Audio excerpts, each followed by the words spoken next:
নানান শ্রেণী পেশার মানুষ সেখানে আছেন সহকর্মী ইমতিয়াজ আহমেদ।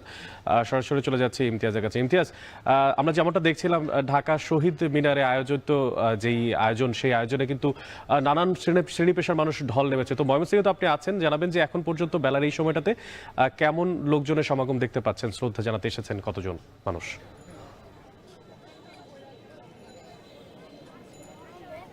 অনেক ওরা আমার মুখের ভাষা কায়রে নিতে চায়, ওরা কথায় কথায় শেকল পরায় আমার হাতও পায়। মূলত আমরা আজকে বাংলায় কথা বলছি, বাংলায় কবিতা লিখছি, বাংলায় গান গাচ্ছি, আমাদের সাংস্কৃতিক চর্চা হচ্ছে।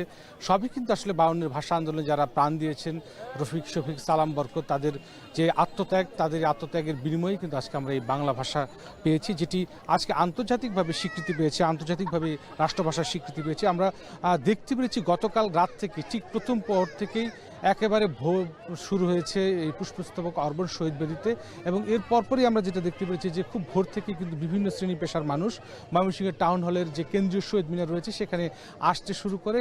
তারপরে বিভিন্ন শিক্ষা প্রতিষ্ঠানের যারা শিক্ষার্থী রয়েছেন তারা আসতে শুরু করেছে। এখন কিন্তু একেবারে বলতে গেলে একটু শেষ পর্যায়ের দিকে আনুষ্ঠানিকতা গড়াচ্ছে। তারপরেও কিন্তু বিভিন্ন শিশু থেকে শুরু করে সব বয়সী শ্রেণী পেশার মানুষরা কিন্তু আসতে শুরু করেছে।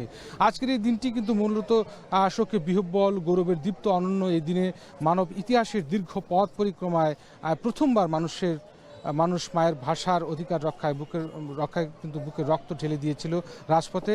ভাষিক ও সাংস্কৃতিক পরিচয়কে ধারণ করা সেই চেতনা বাঙালির মনের ভেতরে জাগিয়ে দিয়েছিল রাষ্ট্রবাসনা। আজ সেই অমর 21শে ফেব্রুয়ারি। এখন থেকে 72 বছর আগে 1952 সালের এই দিন ছিল পূর্ব বাংলা ব্যবস্থাপক পরিষদের বাজেট অধিবেশন। সেদিন ডাকা হয় ধর্মঘট প্রতিহত করতে ঢাকা বিশ্ববিদ্যালয় ও তার আশপাশের এলাকায় 144 ধারা জারি করে প্রশাসন। কিন্তু পাকিস্তানি শাসকদের রক্তচক্ষু উপেক্ষা করে 144 ধারা ভেঙে মাতৃভাষার মর্যাদা ও অধিকার প্রতিষ্ঠার দাবিতে সেদিন পথে নেমে এসেছিল ছাত্র জনতা, শিক্ষক, শিশু, কিশোর থেকে শুরু করে নানান বয়সী, নানান শ্রেণী পেশার মানুষ। বজ্র কণ্ঠে কিন্তু আওয়াজ তুলেছিল রাষ্ট্রভাষা বাংলা চাই। ফাল্গুনের সেই দিনে পাকিস্তানি শাসক গোষ্ঠীর নির্দেশে মিছিলের উপর গুলি চালিয়েছিল পুলিশ, এবং শহীদ হন সেই গুলিতে রফিক, শফিক, জব্বার, বরকত, শফিউদ্দিন, সালাম সহ আরও অনেকেই। এবং পরবর্তীতে সেই রক্তের দামে আসে বাংলার স্বীকৃতি, আর সেই সিঁড়ি বেয়ে মুক্তিযুদ্ধের মাধ্যমে অর্জিত হয় স্বাধীনতা। মাতৃভাষার মর্যাদা রক্ষায় বাঙালির এই আত্মত্যাগের দিনটি এখন আর বাংলাদেশেই সীমাবদ্ধ নয়। 21শে ফেব্রুয়ারি আন্তর্জাতিক মাতৃভাষা দিবস হিসেবে কিন্তু পালিত হচ্ছে সারা পৃথিবীর বাংলা ভাষাভাষী মানুষের মধ্যে। বাঙালির ভাষার সংগ্রামের 21 এখন বিশ্বের সব ভাষাভাষীদের অধিকার রক্ষার দিন। 47-এর দেশভাগের পর পাকিস্তানি দ্বারা পরিচালিত উৎকট বৈষম্যের সে রাষ্ট্রে কাঙ্ক্ষিত সমতা ন্যায়ের পরিবর্তে ছিল সীমাহীন শোষণ, লাঞ্ছনা, বঞ্চনা, অপমান। 52-র 21 ফেব্রুয়ারি ভাষা আন্দোলন ছিল ওই বৈষম্য আর অপমানের বিরুদ্ধে বাঙালির প্রথম সরব জবাব। 52-র 21 চেতনাকে ধারণ করেই 54-র নির্বাচন, খাজা নাঈমুদ্দিন সরকারকে হটিয়ে জয়লাভ করে যুক্তফ্রন্ট। দাবি ওঠে স্বায়ত্তশাসনের সেই পরম্পরার। আইয়ুব খানের মৌলিক গণতন্ত্র প্রত্যাখ্যান হয় স্বায়ত্তশাসনের দাবির মুখে।